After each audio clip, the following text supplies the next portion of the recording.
Well, I'm glad that that little gosling didn't get eaten by Rockmouth.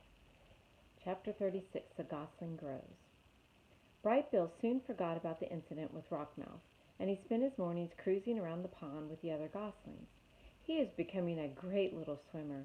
He was also becoming a great little speaker. "Hello, my name is Bright Bill," he said to anyone who would listen. The gosling was small for his age, and he always would be, but he was growing bigger and stronger by the day. His increasing size was matched by his increasing appetite. He gobbled down grass and berries and nuts and leaves, and sometimes he'd snack on little insects. If it was edible, Bright Bill would eat it. And even if it wasn't edible, he might eat it anyway. Roz felt something like fright the time she saw Bright Bill swallowing pebbles on the beach. She was holding him upside down, hoping the pebbles would fall out of his mouth, when Loud Wings stepped in. "Put that gosling down," said the goose with a laugh. "It's perfectly natural for Bright Bill to eat a few pebbles. They'll help him digest his food, but not too many, okay, little one?" And like most youngsters, Bright Bill was incredibly curious. He explored the garden and the pond and the forest floor, and he would occasionally explore neighboring homes. He'd wander down some hole in the ground and say to whoever was there, "Hello, my name is Bright Bill." And then a long robot arm would reach in and pull the gosling back outside. "Sorry to bother you," Roz would say in her friendliest voice. The mother and son slipped into a good nighttime routine. While the gosling slept, the robot would tend the fire if it was cool, or gently fan him if it was warm. And if he woke up hungry or thirsty, Roz brought him food or water. And whenever he had nightmares, she always would be there to rock him back to sleep. The squirrel. A small squirrel was scurrying through the garden. Bright Bill had never seen her before. He peered out from the nest and watched her bounce across the lawn. After a minute of spying, the gosling shook his tail feathers and waddled outside. "Hello, my name is Bright Bill." The squirrel froze, and she slowly turned around and started to talk. "Hi, Bright Bill. My name is Chit Chat, and I'm 12.5-week-old squirrel, and I'm new around here. Your home is really big and round, and I don't understand why we see smoke sometimes come out of it." Now, reader, I'm not sure how Chit Chat got enough air into her lungs to go on like that. I'm not quite sure how Bright Bill had the patience to listen, but he stood there politely and nodded as Chit Chat rambled on and on. "And sometimes I see you waddling behind your funny-looking mother, and you seem so nice I thought I'd come down and introduce myself, but now I'm nervous and I'm talking too much. My name is Chit Chat, and I think I said that already." There was a pleasant silence. Bright Bill stood on one foot for a moment. Then the gosling took a deep breath and said, "It's very nice to meet you, Chit Chat. I don't think you talk too much. I think you talk just enough, and I like you. Let's be friends." A big smile appeared on the squirrel's tiny face. For once, Chit Chat was speechless. Here's a little picture of Chit Chat.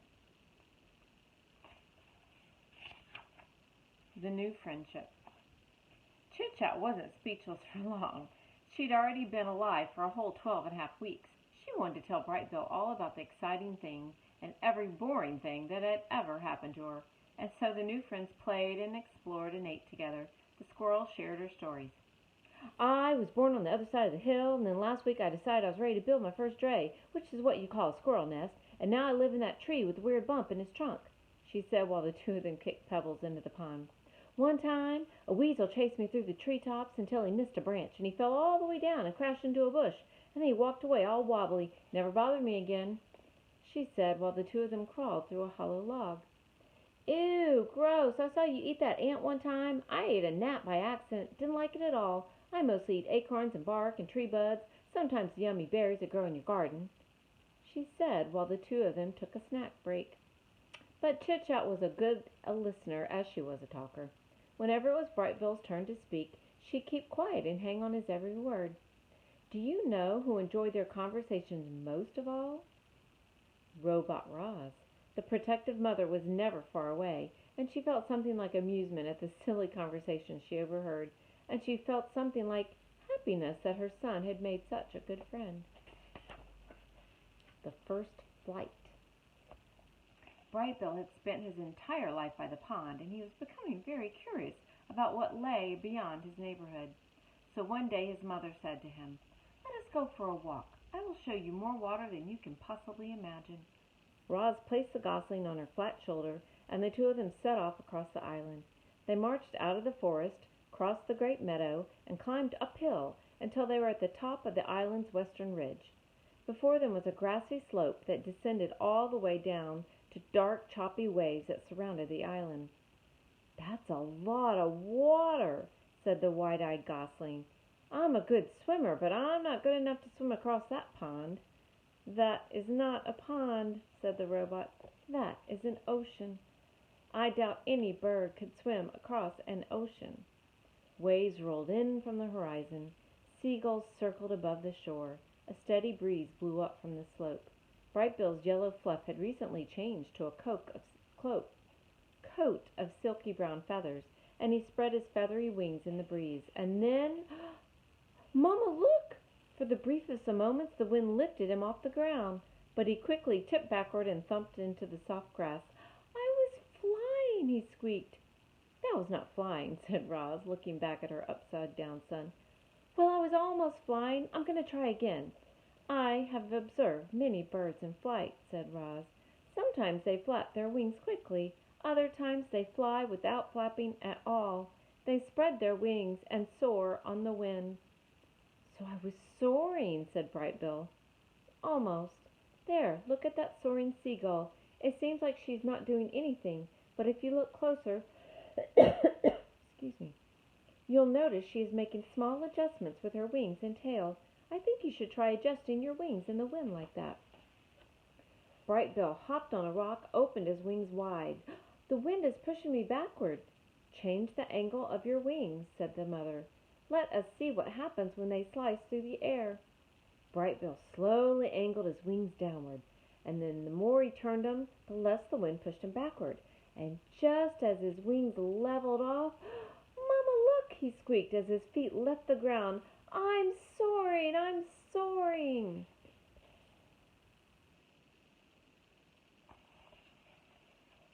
He hovered there for a second, rising a little higher than before, and then he sailed backward again into the soft grass. The gosling kept hopping onto the rock and kept riding the wind and tumbling into the grass until he started to find his wings. With each attempt he floated a little higher and a little longer, and finally Brightbill really did soar.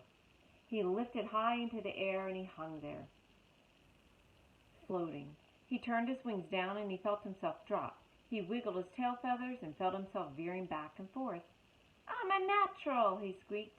"You are doing very well," said Roz, "but you need to keep practicing." And so they spent the afternoon practicing up on the ridge. Once Brightbill was comfortable soaring, he tried flapping his wings. He flapped high into the air. He flapped in straight lines. He flapped around and around in circles. A big smile appeared on the gosling's face. Clearly Brightbill was designed to fly. "I'm flying, Mama. I'm really flying." "You are flying," said the robot. "Very good."